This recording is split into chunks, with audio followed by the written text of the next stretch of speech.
Bismillahirrahmanirrahim. Assalamualaikum warahmatullahi wabarakatuh. Alhamdulillahi rabbil alamin. Wassalatu wassalamu ala asrafil anbiya'i wal mursalin Sayyidina Muhammadin wa ala alihi wa sahbihi ajma'in, amma ba'd. Sahabat,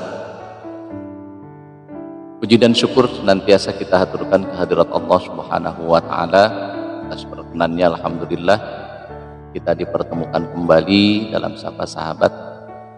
Mudah-mudahan pertemuan kita kali ini membawa berkah, membawa manfaat untuk perbaikan kualitas hidup dan kehidupan kita ke depan, sehingga harapan Allah golongkan kita sebagai hamba-hamba yang bertakwa akan terwujud.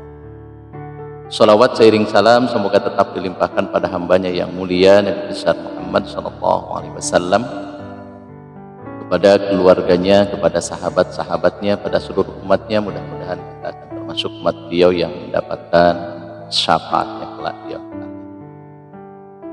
Sahabat yang saya cintai, saya ingin mengajak kembali untuk merenungkan, menghayati apa yang difirmankan oleh Allah Subhanahu wa ta'ala di dalam kitab suci Al-Quran, di mana seperti yang kita dapatkan di dalam surat Al-Baqarah 21, bahwa siapapun kita, dari latar belakang manapun kita keluar, dan dalam posisi apapun kita sekarang, tidak lebih dan tidak kurang hanya sebagai hamba Allah. Yang namanya hamba, tentu saja kita memiliki kewajiban, memiliki tugas dan tanggung jawab yang satu saat dari apa yang kita lakukan sebagai bentuk penunaian tugas itu harus dipertanggungjawabkan di depan Tuannya. Demikian juga kita sebagai hamba Allah, ada beberapa tugas dan kewajiban yang harus kita tunaikan, dan pada saatnya kelak kita harus bertanggungjawabkan di hadapan Allah.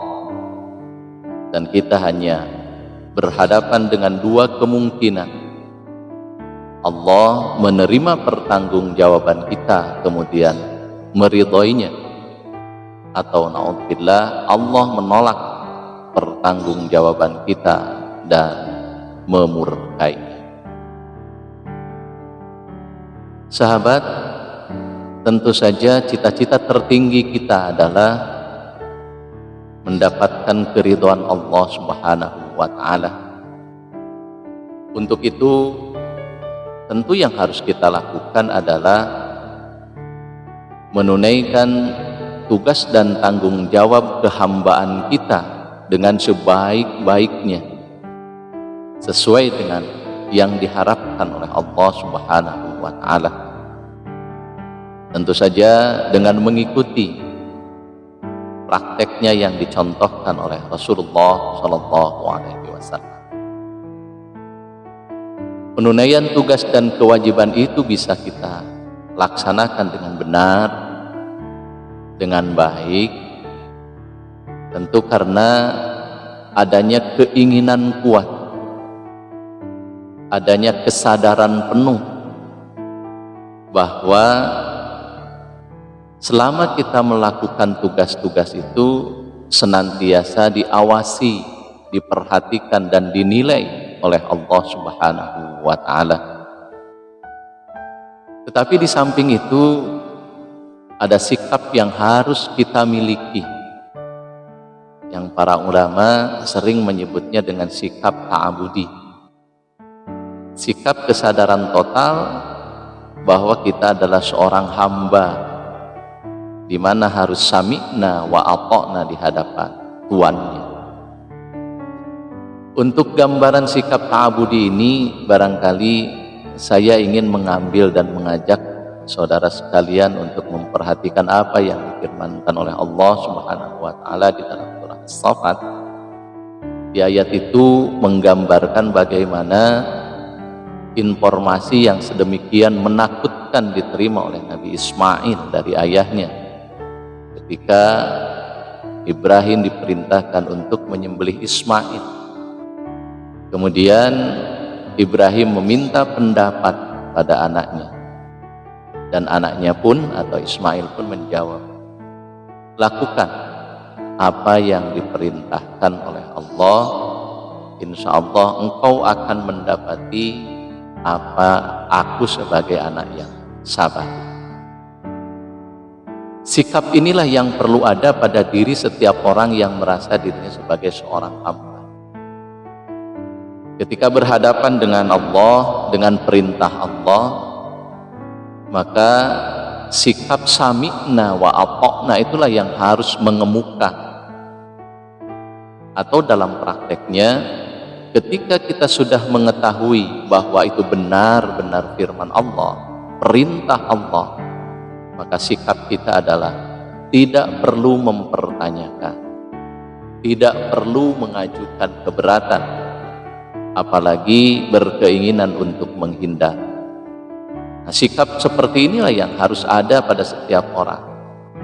Kalaupun harus mempertanyakan, bagaimana cara melaksanakan dengan sebaik-baiknya, bukan kenapa saya harus melakukan itu, apakah bisa kalau dilakukannya seperti ini, seperti itu, atau bahkan mencari celah untuk berhindar agar tidak melaksanakan perintah.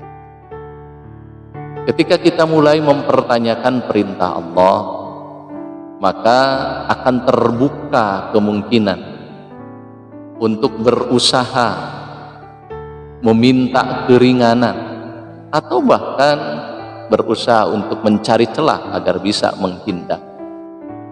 Nah, sikap seperti inilah yang sering ada pada seseorang sehingga tugas kewajiban dari Allah Subhanahu wa Ta'ala benar-benar terasa menjadi beban. Tetapi jika kita sudah mempercayai Allah Subhanahu wa Ta'ala dengan sepenuh hati, bahwa sesungguhnya apa yang diperintahkan oleh Allah kepada kita bukan untuk kebaikan Allah, tetapi untuk kebaikan kita sendiri, maka apa yang diperintahkan oleh Allah kita akan menganggap dan merasakannya sebagai peluang, maka kita akan dengan senang hati melaksanakan apa yang diperintahkan oleh Allah Subhanahu wa Ta'ala. Sikap inilah barangkali yang sering diabaikan, bahkan jarang timbul pada diri kita. Sampai saat ini kita masih merasa perintah Allah itu sebagai satu beban yang memberatkan. Oleh karenanya kita sering berusaha untuk menghindar dari perintah-perintah. Padahal sekali lagi Allah tidak mungkin membebani seseorang kecuali Allah menyediakan sesuatu yang sangat baik untuk seseorang yang melakukan tugas yang telah diberikan oleh Allah Subhanahu wa Ta'ala. Sahabat, barangkali itu saja yang dapat disampaikan. Mudah-mudahan Allah senantiasa membimbing kita dengan hidayah, taufik serta inayahnya, sehingga ilmu kita bertambah, wawasan kita semakin luas, dan amal kita semakin sesuai dengan tuntunan syariat. Juga mudah-mudahan kita tidak tersesat, apalagi menyesatkan orang lain. Terima kasih. Assalamualaikum warahmatullahi wabarakatuh.